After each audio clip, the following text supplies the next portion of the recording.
Ladies and gentlemen, good day and welcome to the Varun Beverages Limited earnings conference call.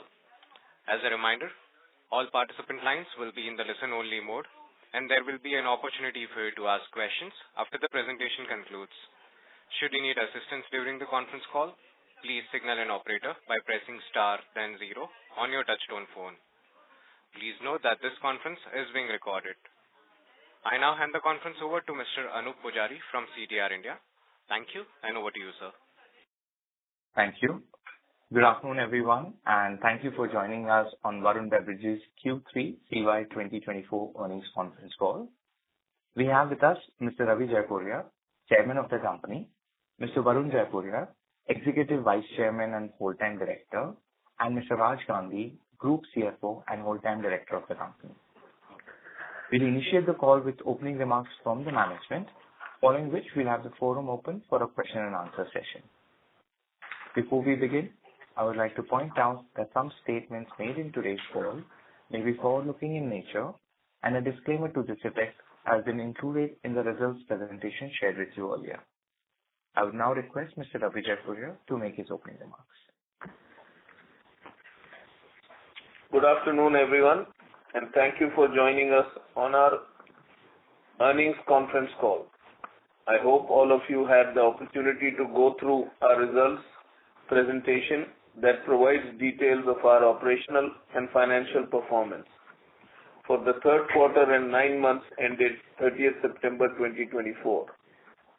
We are pleased to report another strong quarter despite the challenges posed by excessive rainfall in India. We achieved consolidated revenue growth of 24.1%, including contribution from BevCo, driven by our expanded distribution network, increased product penetration, and favorable demand trends in key markets. Enhanced operation efficiencies led to an improvement of 117 basis points in our EBITDA margins, resulting in a robust 30.5% growth in EBITDA and a healthy 22.3% growth in PAT for the quarter. On the operational front, we are excited to share the successful commissioning of our greenfield facility in the Democratic Republic of Congo, DRC, in response to strong demand and our limited presence in this region. We have swiftly ramped up the facility to 100% utilization on 3-shift basis. This performance has encouraged us to move forward with expansion plans, including backward integration and a second facility, expected to commence operations in the next calendar year. Furthermore, we are making significant progress on new facilities across India, which are on track to be commissioned before the key season next year. These developments reflect our commitment to capturing high growth opportunities and enhancing both our domestic and global footprint. As part of our commitment to long-term growth, the Board of Directors has approved a proposal to raise funds through the issuance of equity shares with an aggregate amount not exceeding rupees 7,500 crores by QIP, subject to shareholders' approval. The capital will be instrumental in supporting our growth plans, including expansion into new territories, potential strategic acquisitions, and further strengthening of our balance sheet. Overall, our focus remains on sustaining healthy growth in both Indian and international markets. The Indian market, with its growing consumption class and evolving consumer preference, continues to offer immense opportunities. Meanwhile, our global operations, particularly in Africa, are positioned to drive further growth as we capitalize on emerging demand trends and enhance our operational capabilities. Our proven execution capabilities have been instrumental in delivering exceptional value to all stakeholders, and we remain committed to sustaining this momentum well into the future. I would now like to invite Mr. Gandhi to provide the highlights of our operational and financial performance. Thank you very much. Thank you, Mr. Chairman. Good afternoon and a warm welcome to everyone joining us today. Let me provide an overview of the financial performance for the third quarter and 9 months ending 30th September 2024. Revenue from operations adjusted for excise GST grew by 24.1% year-on-year in Q3 calendar year 2024 to the level of 48,046 million. Consolidated sales volume increased by 21.9% to the level of 261.5 million cases in Q3 2024, including about approximately 34 million cases from South Africa and DRC markets. The Indian market grew by 5.7%, primarily impacted by heavy rains throughout the quarter, while international markets grew by 7.9%. CSD accounted for 75%, juice accounted for 4%, and packaged drinking water accounted for around 21% of the total sales volume in the quarter 3 of calendar year 2024. This is at a consolidated level. Non-carbonated beverages portfolio, which includes juice-based drinks and value-added dairy beverages, sports drinks, etc., in India has grown by 23.9%.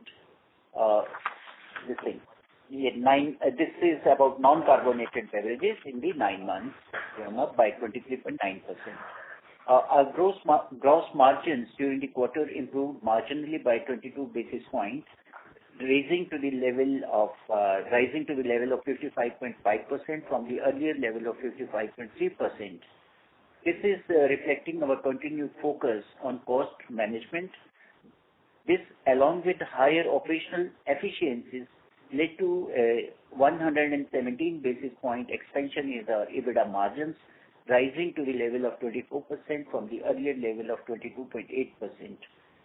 This is driving a robust 30.5% growth in EBITDA, which has gone to the level of 11,511 million during the current quarter. Depreciation increased by 50.2%, primarily due to the acquisition of BevCo and the establishment of new production facilities in India and the plant in DRC. Finance costs increased by 89.7%, reflecting the impact of the new capex on these facilities, the BevCo acquisition, and higher borrowing costs. PAT grew by 22.3% to the level of 6,288.3 million in the quarter 3 of calendar year 2024. This is compared to rupees 5,140.6 million in Q3 of calendar year 2023. This is driven by volume growth and improved margins. The other income in India more than doubled on account of 310 million dividend received from Sri Lanka. This is the maiden dividend declared by that subsidiary. This is for the first time and is non-taxable under the Income Tax Act. In conclusion, the company continues to maintain a solid financial foundation. Our focus on expanding into high potential markets, enhancing our product portfolio, and investing in new production facilities positions us well to drive long-term growth in both India as well as international markets. Following the integration of BevCo, this year we are also focused on driving our presence in the South African market. With efforts already underway, we are confident that this will provide additional avenues for growth in the near future. Additionally, as covered by the chairman, the board's approval for a QIP of an amount not exceeding up to 7,500 crore, subject to shareholders' approval, will further support our growth plans. The funds will be raised to enable the company to repay debt and enhance profitability at PAT level. This will also strengthen the balance sheet and prepare the company to pursue strategic acquisitions. The net debt was around 6,000 crores.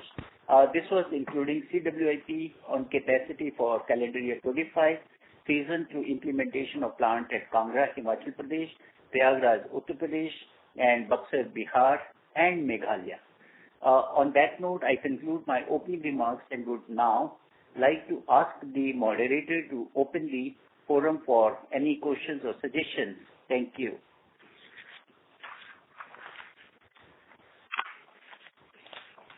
Thank you very much. We will now begin the question and answer session. Anyone who wishes to ask a question may press star and 1 on their touchtone phone. If you wish to remove yourself from the question queue, you may press star and 2. Participants are requested to use handsets while asking a question.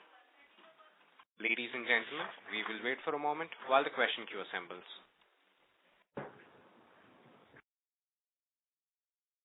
Our first question is from the line of Aditya Soman from CLSA. Please go ahead. Hi, good afternoon. Two questions from me. Firstly, on the India volume growth, which has decelerated sharply, are there any sort of regional or brand level nuances given the relatively sharp slowdown? While I understand, obviously, the rains have been very uneven in the quarter, and this quarter is not very large seasonally. I just want to understand if there were any differences between different regions, and secondly, just in terms of whether there's been a recovery in October. And the second question is on competition. Now, Tata Consumer in their call indicated that they were impacted by the higher trade margins offered by Campa Cola. Have you seen any effect of this? Let me answer you. First of all, the third quarter and second quarter normally should be looked combined together, because the rains can shift 1 month this way or that way, and sometimes the second quarter becomes heavier rain, sometimes third quarter becomes heavier rain. So rains affect a big portion of especially the rural part of the business, and which is what has happened this year. And that is one of the main reasons we don't see any other major challenge in the growth of the market. So as far as competition is concerned, as I have always said before, Campa is a formidable competition. They are in the market, but we are improving our go-to market, so it has not affected us at the moment. And going forward, they will take a part of the share of the total market. Who is going to get affected first? I'm not sure. Maybe it will be the smaller B brands, maybe the people who are stronger in cola. I don't know. So it's very difficult to answer. But they are a formidable player, and they will take up. But the India growth story is so large that I think there is enough room for everyone to grow. And if you look at it, you're looking at 12 million outlets in India in FMCG. We only go to close to 4 million outlets. So there's so much room for everyone. That's what I can say at the moment. There's enough room for them to grow, for us to grow, for our competitors to grow. Everybody has room to grow. Thank you, Mr. Jaipuria. No, I agree. I think on the growth opportunity, the question was actually more with regards to sort of trade margins. Was there any change made by trade margins by us as well in reaction? Yeah, results are telling our EBITDA has gone up. Yes, which is why the question. Yeah. So I can't answer more than that. I understand. Very clear. I'll get back at you. Thank you. Thank you. Our next question is from the line of Avnish Roy from Nuvama. Please go ahead. Yeah, thanks. I have two questions. First is on the QIP 7,500 crores. So will it be largely used for acquisitions and if possible, mostly Africa, or will it be for debt reduction given 6,000 crore debt is there? Historically, you have been much more focused on the expansion part of the business. So will it be half-half, or any clarity if you can give on how you think in terms of use of the QIP? It will be used for both. It will be for reduction of debt as well as we are looking for acquisitions. We are always open to acquisitions. I'm sure we've been getting opportunities. I hope we'll keep on getting opportunities. We want to have a war chest available with us so that when the opportunity is available, we don't have to go back. Secondly, we are also looking at expanding our snack business in Africa, which we have a huge potential. So that will all.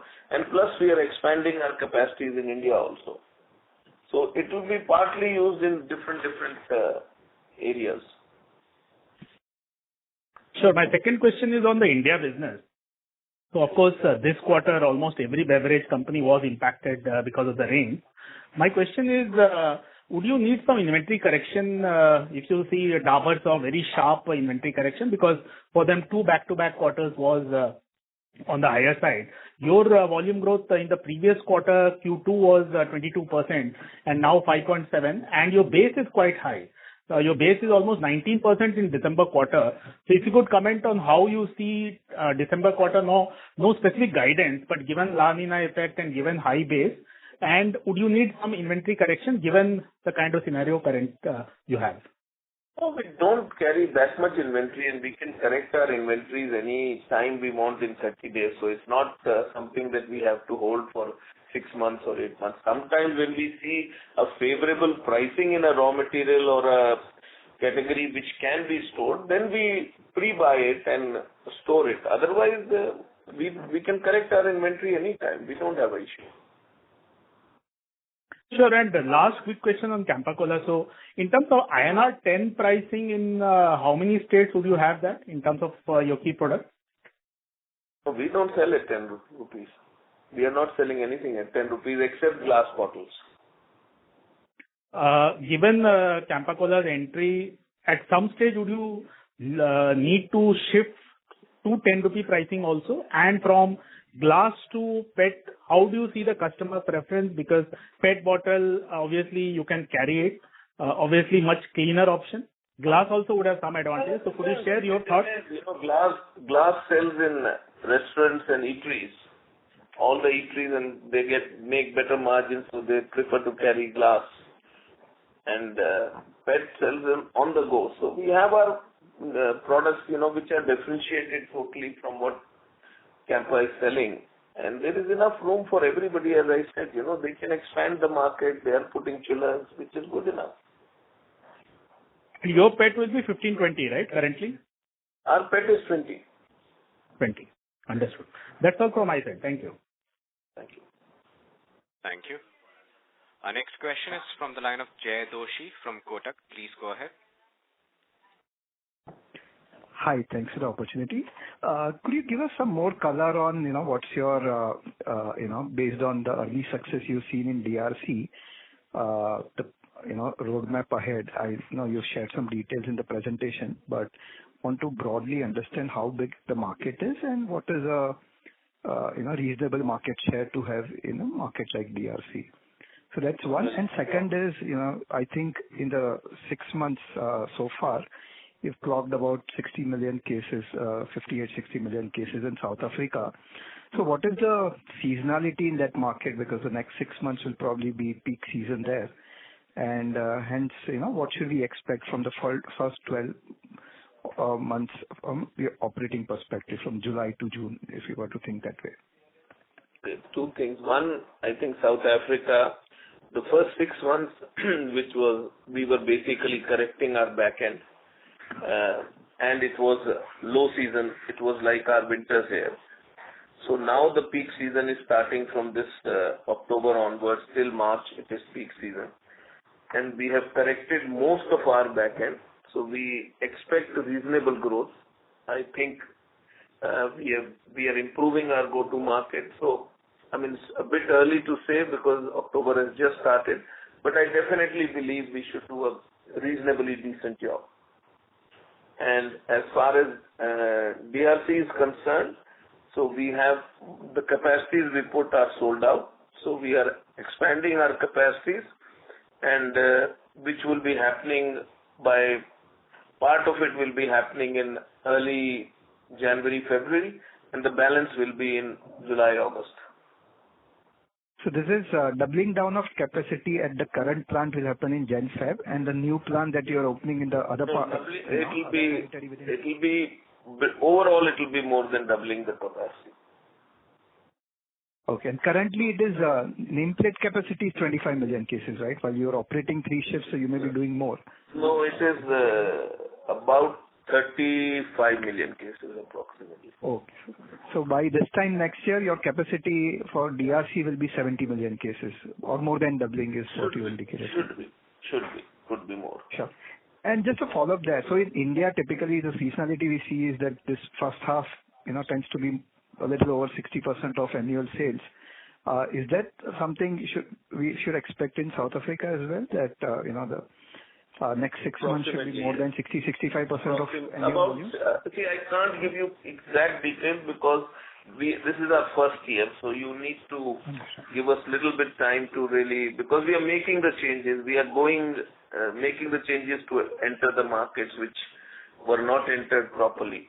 So hopefully, but the seasonality is 60-40, what you said. Right. Understood. And just one question more, if I may ask. Lately we are seeing, this Jeera Masala Soda seems to be doing quite well in many markets, and we see it, in some small retail outlets as well in Mumbai. What are your thoughts on, the opportunity in some, product like that, and whether, there's a case for you to have something? Hopefully we should have something next year. We are asking Pepsi, and hopefully we have Nimbu Masala Soda already, which we are launching back, and hopefully we should have something with Jeera also. But this depends on Pepsi when they are ready. Jay, is that will be under PepsiCo portfolio? Yeah. See, the Jeera was not allowed by PepsiCo because of the high sodium level. So they are working on it. Understood. And how big is the market today? What? For Jeera. So I was under the impression that Lahori Jeera is very close to... It's doing well. A lot of, expanding, and it's doing well. So a lot of people are looking at this category, and we are also seriously looking at it. And I'm sure we'll come up with something next year, early next year before the season. Sure. Thank you so much. Thank you. Thank you. The next question is from the line of Devanshu Bansal from MK Global. Please go ahead. Yes, sir. Hi. Thanks for the opportunity. First question is on India gross margins, which have dipped about 120 basis points in this current quarter. So wanted to check if this is due to raw material or inferior revenue mix, if you could just highlight. The gross margin increase, you are saying? No, dip, Mr. Gandhi, in India, standalone gross margin. Yeah. So that is firstly at the gross margin level because of the raw material, that's the PET prices, which from the last year was lower. And second is the operational efficiency, which further has increased the margin at EBITDA level. Okay.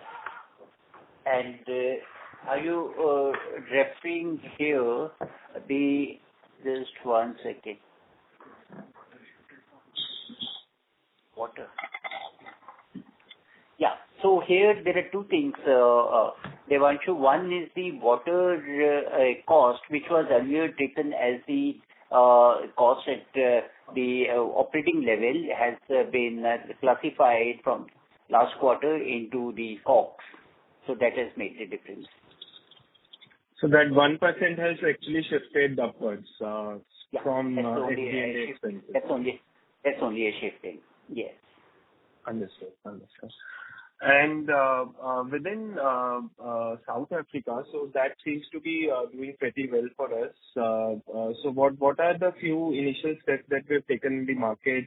That is number one. Secondly, is the existing distribution network for foods businesses for PepsiCo in that geography also helping us? So just wanted to check on that geography specifically.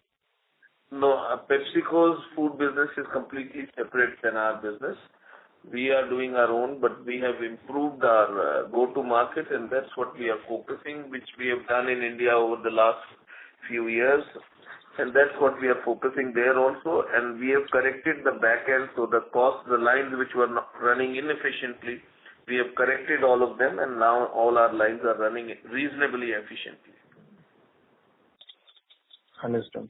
Last one bookkeeping question. Till June, our CB was about 1,200 crore. What is the number as of September end? CWIP today is around 400 crore. All these assets have been capitalized already. Okay, Mr. Analyst. Thank you. Thank you. Thank you. The next question is from the line of Anand Shah from Axis Capital. Please go ahead.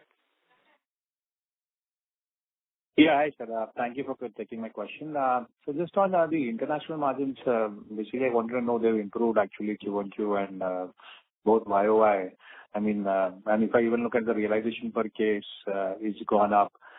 So my understanding was after South Africa was slightly lower margin at 12-13% when you acquired it, and even realizations were much lower than the average international realization margin. So have you already started seeing improvement there? So improvement will come, we are already, so if the lines were running at 50% efficiencies, we have already corrected it to run proper efficiencies, which should happen which is in our system. So we are making sure the cost efficiencies will start coming, the advantage of bulk buying, where we buy totally together as one group, those advantages will start coming. So, and the key issue is the sales have to go up, which is the go-to market. So we've already started doing it. We have seen the improvement in September itself, and we hope now the peak season is starting that we will see this quarter onward the difference coming. So we are quite very hopeful, and we are really expecting a reasonable bump in South Africa. And DRC is also, as I said, in the first 4 weeks we have been sold out. So that's a very, we were not expecting that actually, and it's done better than what we had expected. Got. And on DRC, I mean, can you break up what was the volume between that 34 million? I mean, how much did DRC do this quarter? 5 million. We only 1 month operation, 1.5 months operation. Yeah. Got it. Perfect. And on the other parts of international business, with Zimbabwe and all, you had that transition of that sugar issue and all, that is now completely behind? You are already back to good growth? Completely gone, but Zimbabwe, that's why it didn't show a growth this year. But Zambia is doing a very healthy growth for us. I think it's growing at what? Zambia 30. It's growing close to 30% for us. Sri Lanka is growing for us. So I think overall international business is doing great for us.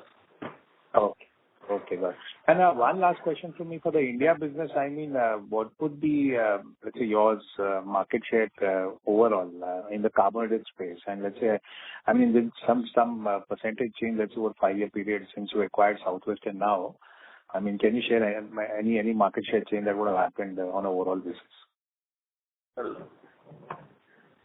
But I am not very sure, but I think we are doing reasonably well. Okay.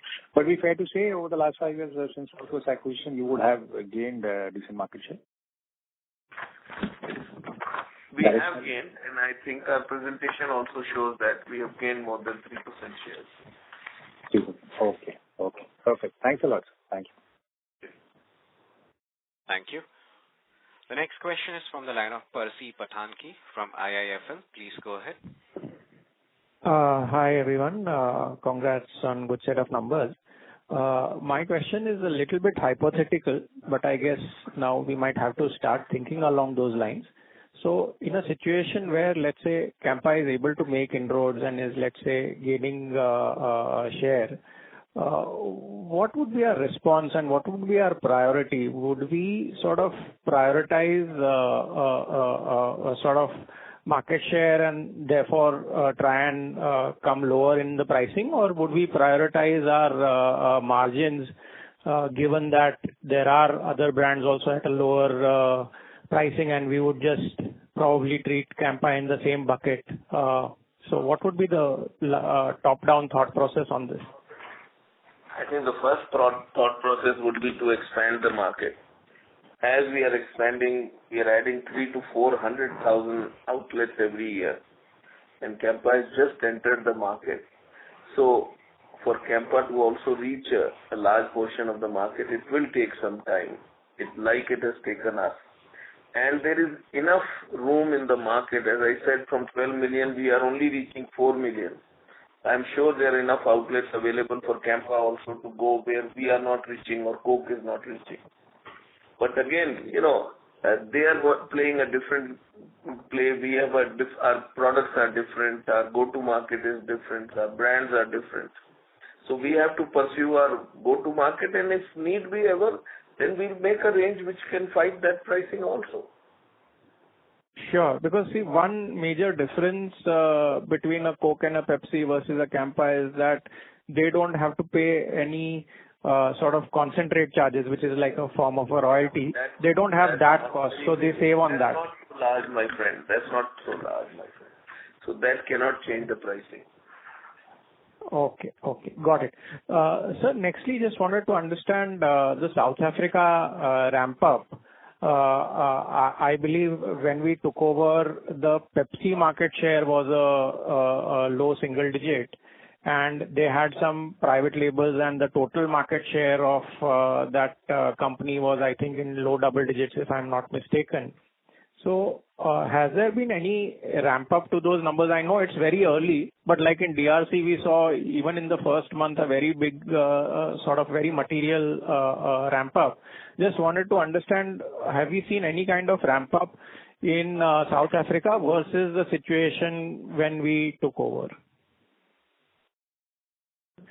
Absolutely. We are ramping up. Our Pepsi share is increasing, but it's still too early stage.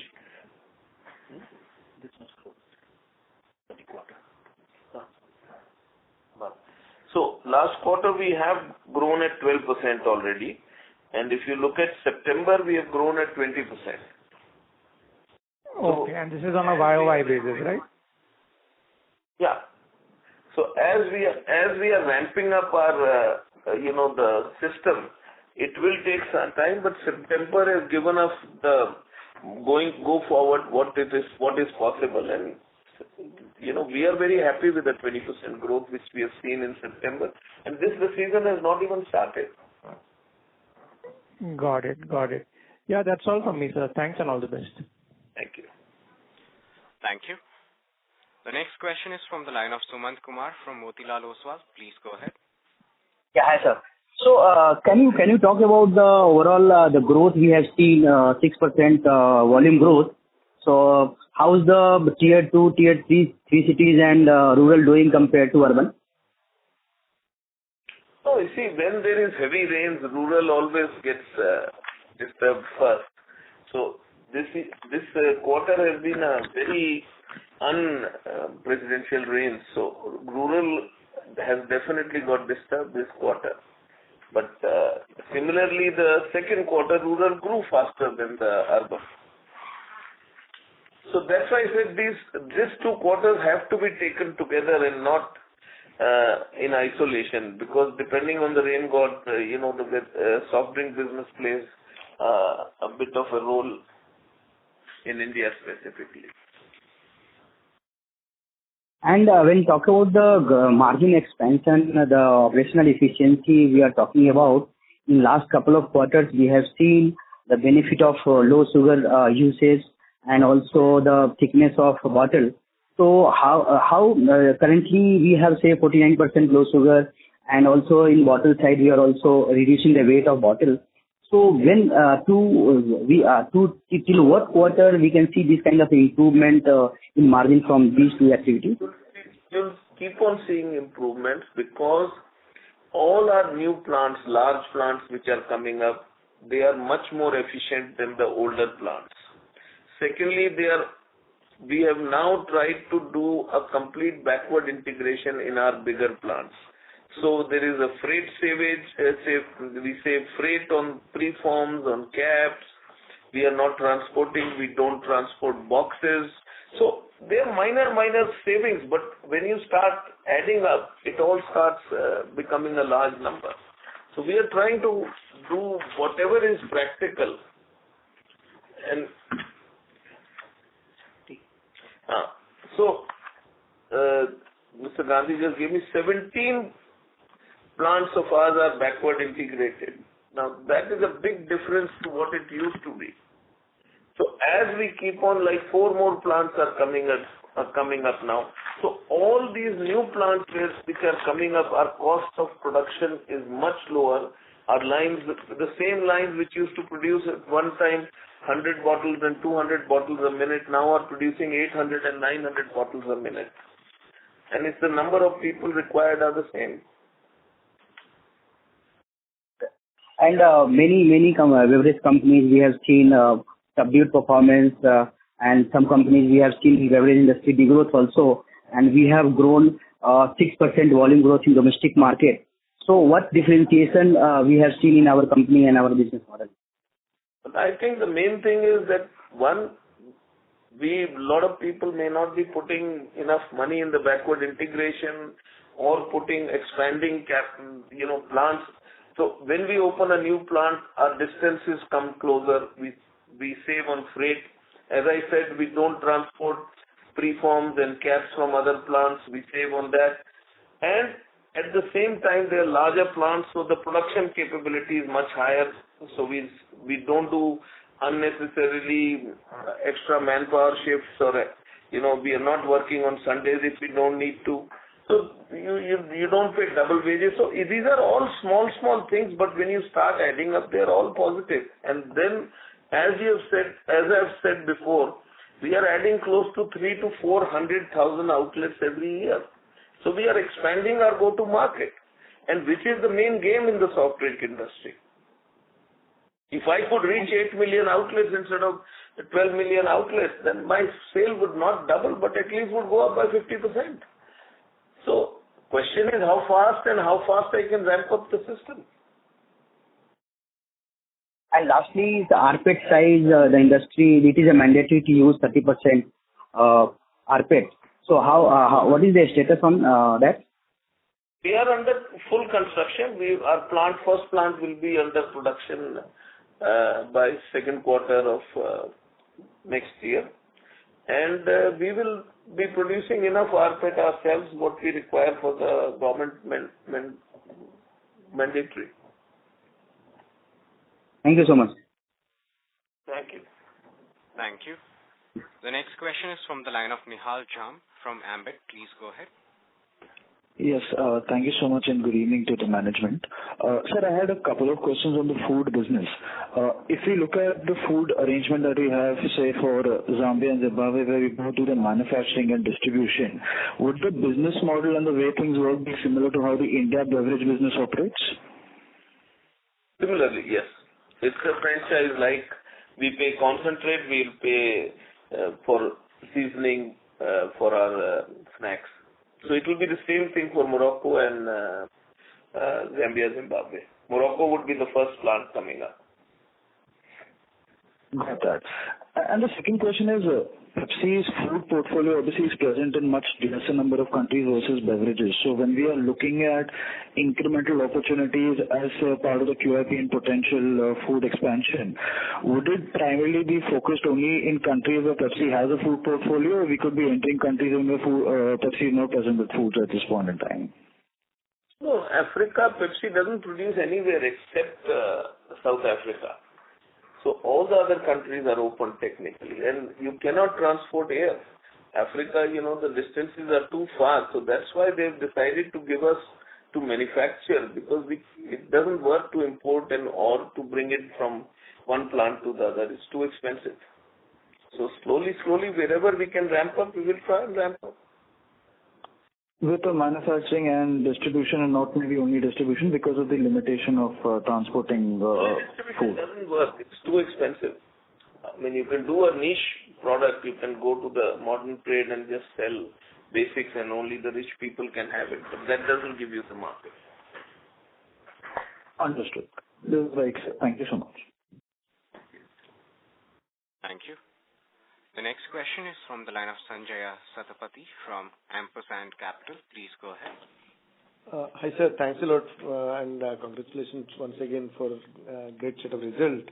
Sir, a couple of things. So one is that this fundraising that you are doing, is it essentially to complete this transaction, that is South Africa, that is to fund this transaction? Or the company is kind of looking at some more transactions, or very lastly, like, is the company looking to become a debt-free kind of a company? If I've answered this question, we are looking at it partly reduction of debt, partly expansion, partly we are always open to new acquisitions if anything comes in our way. So we want to have a war chest ready. Got it. And sir, my last question is that though I understand that company has done great things in terms of expansion as well as cost rationalization, anything big like Sting which can be expected in next couple of years? As soon as it comes out, I'll let you know. I promise. No, but sir, how do one think about it? Because it's a good thinking, but I promise you, as soon as it comes out, I'll let you know. We have enough things to play with, enough things to work with, and Pepsi is always innovating new things. Understood. Thanks, sir. Thank you. Thank you. The next question is from the line of Onkar Gugardare from Shri Investments. Please go ahead. Yeah, congrats on the good set of results. My question is regarding could be the capex for the next upcoming year? We have during the last call stated 2,400, which primarily for the implementation of our facilities at Kangra, Himachal Pradesh, Prayagraj, Uttar Pradesh, Buxar, Bihar, and in Meghalaya. I mean, now that you have you have approved the fundraising, would that change anything? The capex guidance? It's little early. We are firstly waiting the resolution to be through by 8th November, then go to the market. As Chairman said that we always are, the opportunities we keep on analyzing, and let's see. Little early to predict for next year. Okay, and you have mentioned that debt reduction is one of the things which you will be doing with the QIP proceeds. So at what debt to equity level you are comfortable with? Right now, I believe you are at 0.7. That's right, and if there is a possibility M&A, we would like to have max 120. And otherwise, as the Chairman mentioned, we want to create the war chest so that if in case anything comes, we can raise debt at that point of time instead of carrying the debt when we can pay it. Sorry, I missed the number which you just said. No, I stated that debt equity max, in case good opportunity comes, we can go up to 1. But in the meantime, proceeds of the QIP shall be used for the reduction of debt so that we are able to create war chest to get the opportunity whenever it comes on our way. Okay, and in this presentation, you have not mentioned anything about the food and snacks business. I mean, what do we see about that? I mean, we have said that 3 plants are going to come next year, hopefully, and that is Zimbabwe, Zambia, and Morocco. Those are the 3 snack plants where we have signed. We are looking at more opportunities in that in more territories in Africa. But at the moment, only 3 have been agreed, and that's what the next year plans are. So the plant would be commercializing the operations next year, right? Next year, yes. All the 3 plants, right? Yes, that's what we are planning. I mean, one plant could be a lap over of early 26, but maybe it will be next year itself. So we are not sure of the 3rd plant. Okay, thanks, sir.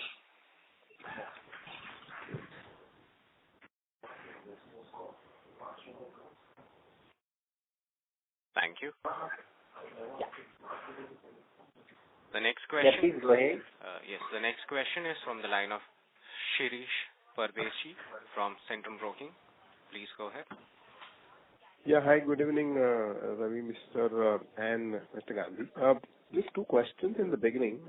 In this past commentary, there is no mention of Sting. So I was more curious if you can break this 5.7% volume growth, carbonated soft drink versus non-carbonated, specifically for India. And maybe if you can give a little more color of each segment, how the growth has happened in quarter three. In fact, incidentally, all the three segments in India, CSD, juices and water, there is not much difference, have grown equally. So largely you are saying that our growth is similar because we are now expanding our distribution in South and that's why the growth is normalized. That's right. Okay. So we are just expanding the number of outlets in different areas, not only South, in North also. There's still a lot of room everywhere. As I said, and I have repeated the numbers, 12 million to 4 million is a huge scope everywhere actually. The reason South and East is because before acquisition, they were very lowly penetrated by us. Now, of course, we are penetrating. Even in Gujarat was very lowly penetrated for us. So those territories which were not penetrated properly, we are growing faster. But other we are adding outlets everywhere, including North. That's helpful.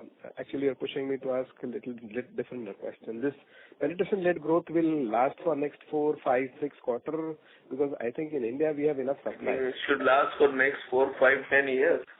5 quarters. Okay. And even the second question. The numbers are in front of you. I can only add 300,000-400,000 outlets. Whatever I add, the market grows by that many outlets. So I'm still minus 8 million outlets. No, the reason why I'm asking, for you, rather than putting our vehicle on street, the distribution-led model is quite penetrated in the beverage industry. If I go back when we worked together in the Slurry. So I think there is a good amount of distributorship which is happening because high throughput is happening. So is it that difficult why we cannot grow maybe 5x in 1 year? So you can't because it's not easy to add so many outlets. You need busy coolers, you need people, you need trucks. It's a full gambit. It's not just one thing.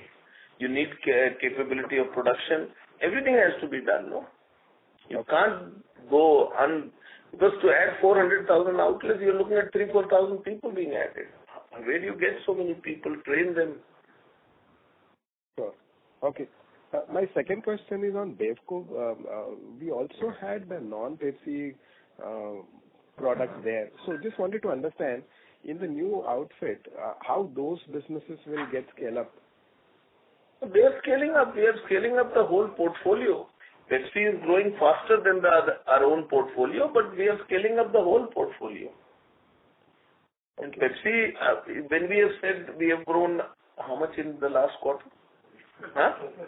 12. So we have grown 12%, but Pepsi has grown 20% last quarter. Okay. Mix is 20. And this last question in India, what would be the contribution for Sting as of 9 months? It's slightly more than 15%. Okay. Okay, all right. Thank you, Mr. Gandhi, and thank you, Mr. Jaipuri. Thank you. Thank you. The next question is from the line of Vismaya Agarwal from Citi. Please go ahead. Hi, sir. Thank you for taking my question. I had two questions here. So one is more strategic when you talk about the opportunity of expanding territories and growing, and you've maintained that as a key growth lever. Now, in that front, where do you, which is a bigger priority? Is it expanding new territories into beverages like that you've done in Africa, or do you think that the India business itself has some white spaces in adjacent categories that you could look at? And I'm mentioning adjacent because, again, you've always maintained that you're not getting into any category that competes with PepsiCo's portfolio here. So, more separate from beverages. So, just your thoughts on that, please. Also, if you look at it, we are expanding as fast as we should in India. I mean, more than this would be really putting more capex and not getting the right return for it. So we have to make sure we keep on getting a return for our investors also in what we are expanding. And similarly, the opportunities you get outside India, Africa is the next horizon where the growth is going to come from. And going forward, next 20 years, Africa is looking very bullish. There are some challenges, but that's why we don't put all our eggs in one basket. We are going into different countries. Each country might represent 2, 3, 5% of our turnover. So one country has an issue, it cannot affect us.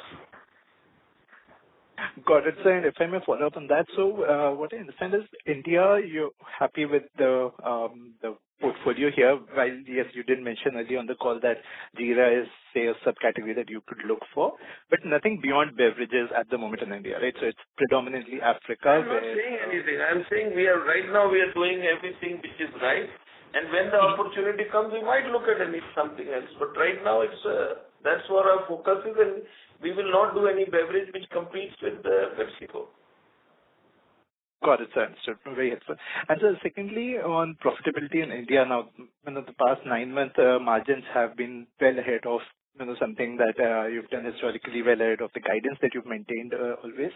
So just the question there, is it a time where you probably look at revising the guidance upwards, or do you see some risk in on the RM side like we've seen this quarter? We have never given guidance upward of that.